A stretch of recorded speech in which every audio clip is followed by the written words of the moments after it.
Well, hello. What's going on? Everybody, that's Luka. She is a 7-year-old blue and gold macaw parrot. 7 years old. Right, Luke? And she talks a lot. She's got a big vocabulary. And she's very friendly and very smart. And she pretty much is like a human. She's just like a human being. She can talk. She can ask for what she wants to eat or drink. Um, she knows, what's going on around her. She knows what a car is. She knows what a house is. She knows, when I tell her to fly, she does. When I tell her to come, to go, to eat, to drink, to step up, she does everything perfect. Step up. Good girl. I'm curious about the camera sometimes. She's a good flyer. Took me a little time to learn to work with her to teach her patiently to fly. Ready? 1, 2, 3.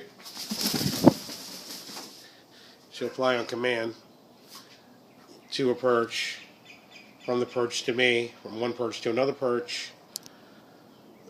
She has gotten away a couple times and went into the neighbor's yard. Those are the pitfalls of teaching a macaw to fly on command. You just have to take your lumps on that. I don't take her outside for that very much anymore because, as you can see, she's got fully developed wings and she's fully flighted, and she would definitely fly away if she missed her mark and didn't land where she was supposed to. Sometimes they see that blue sky and that's it, they're gone. You'll never see them again. So if you really love your bird, you probably want to be really careful about flighting them outside. I do let her fly indoors.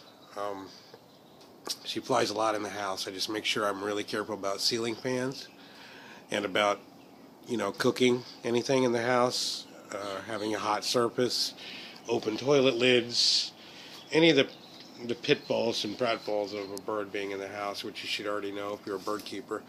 But when they're flighted, it just takes on this times 10 type of environment where you have to really check everything from a hot light bulb to something sticking up that they can fly into. So you got to really be careful, but it's really worth it because they're beautiful birds and they're supposed to be flying.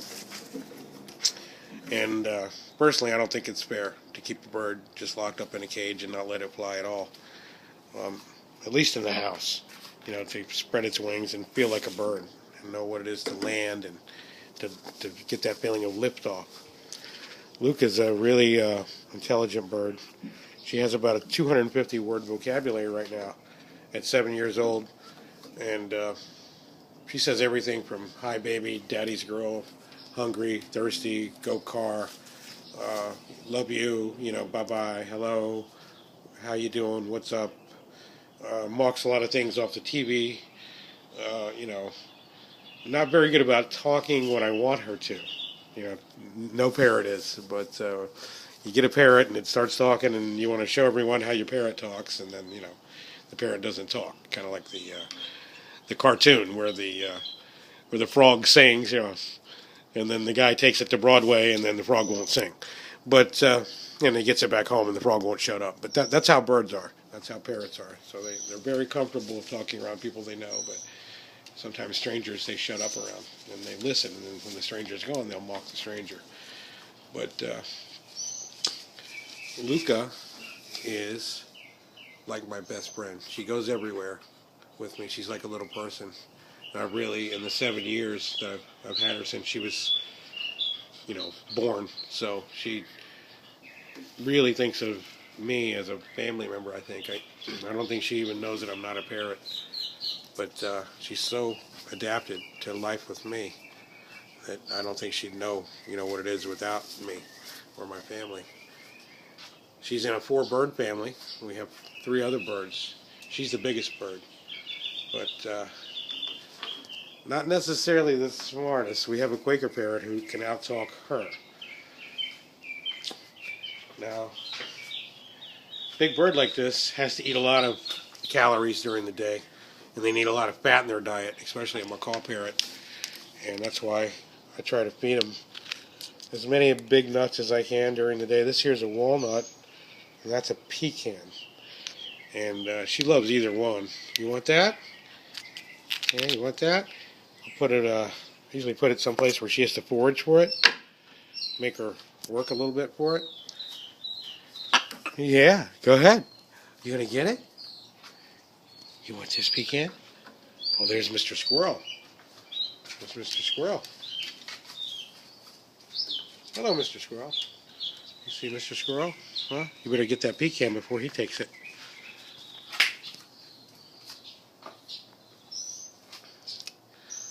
That's a good pecan, isn't it? Yes. Now she can crack that nut so easily it's not even funny. She can crack a walnut. She can crack a, any kind of nut. It doesn't matter what it is. She can crack it with 1,200 pounds per square inch like it's nothing. And even a macadamia nut. Some of the macaws can't crack macadamia nuts, but my blue and gold can. Usually only a hyacinth can crack those, but my blue and gold is 4 pounds. She's, 36 inches, 37 inches long from head to tail, and 4 pounds. So hyacinth macaw is 38 inches, 39 inches, and 4 pounds. So she's almost as big as a hyacinth. Wow, good girl. Yeah, sometimes she'll just fly right onto my head, like she just did. So you can see she's now standing on my head. Come on down. Good girl. Okay, want to go back? Fly back to your stand. Ready? 1, 2, 3. Good girl. Okay. Now what? Yeah. Now what? You want a nut?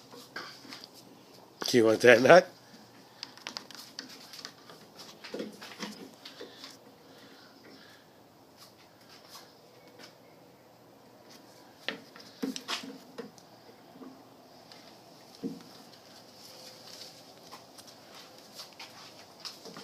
Yeah, you want a nut?